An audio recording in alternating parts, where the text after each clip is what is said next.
Guys, please make sure you stand till the end. One common mistake that people often make can cost you thousands of dollars in repairs, parts, diagnostics that you may actually not even need. Stay with us, we'll explain what we're talking about.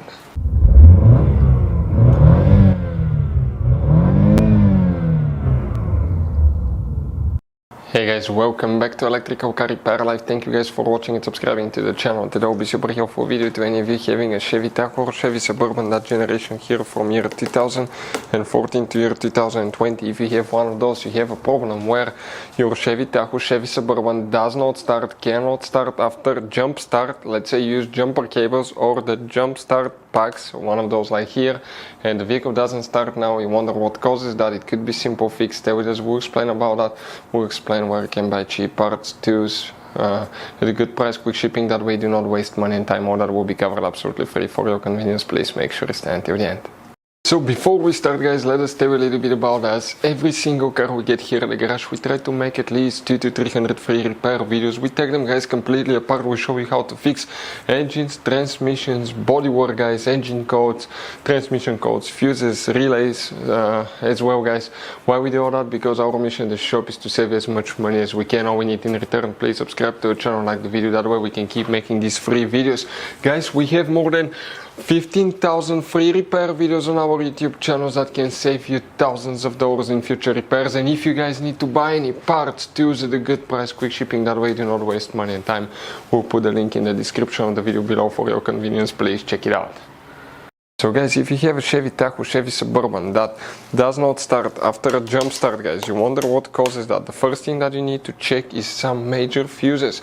There will be hidden fuses, engine fuses, we're talking about starter fuses, talking about multiple components that will, guys, need to be checked. And now, first, it should work on both vehicles, Chevy Tahoe and Chevy Suburban, because they're built on the same platform. The main difference, guys, is the Tahoe is a little bit shorter. There is 5 different hidden fuse boxes all over the SUV that most people do not know they exist. That's okay. That's why we made special video on our YouTube channel. That's called Chevy Tahoe, Chevy Suburban fuse box location and diagram. Go ahead and open the hood, and under the hood, here, guys, first on the driver's side, you have that main fuse box. Open that cover and you will find that fuse box with a layout like this one here. Before we continue, let's explain quickly why it's always a good idea to test fuses and relays.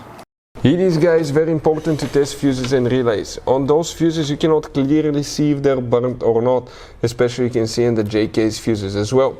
And if you guys assume, okay, let's say you remove a fuse, you look at it and you assume, guys, that it's actually a good fuse, but it's actually a bad fuse. Sometimes you cannot clearly see that.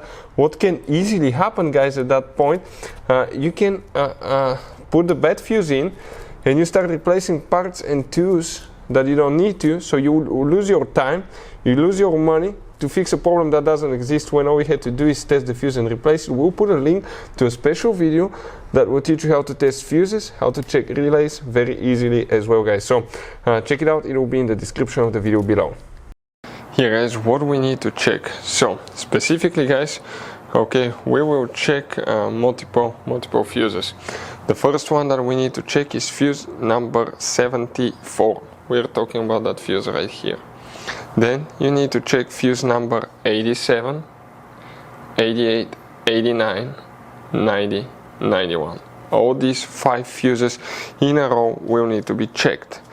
Next, you need to check relay 92 right here. You need to check, guys, fuse number 100, 101 and 102. That's a double 15 amp fuse known as micro 3-blade fuse. We'll put the link in the description of the video below where you can buy one from, because those could be hard to find or super expensive. After that, guys, we need to check a few more things. We need to specifically, guys, okay, check for that specific case the fuses for the engine starter. Okay.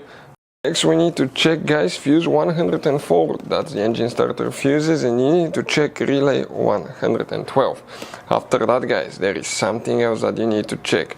You open the hood, now that's where it's interesting. Come to the passenger side, you see that's your car battery right here.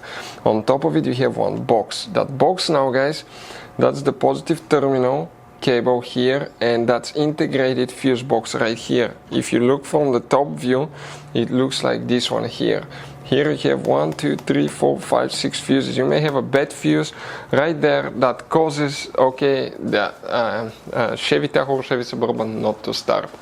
Other things I could include, it could be problems with engine computer, but always check fuses because most of the times it could be just a bad fuse that causes that. So guys, I want to show you now something. Okay, check this thing out. You have all different kinds of fuses. Fuses, relays, circuit breakers, something that could be really hard to find, and if you're in the middle of nowhere, you don't have a replacement one, you may end up being stuck, guys, in the middle of nowhere, or they can be seriously overpriced. So what we do, we usually buy some spare ones, we put in the glove box for a peace of mind. We'll put the link in the description of the video below where you can get them at a good price, quick shipping, that way you do not waste money and time. Hopefully the video will be helpful. Thank you for watching and see you guys next time.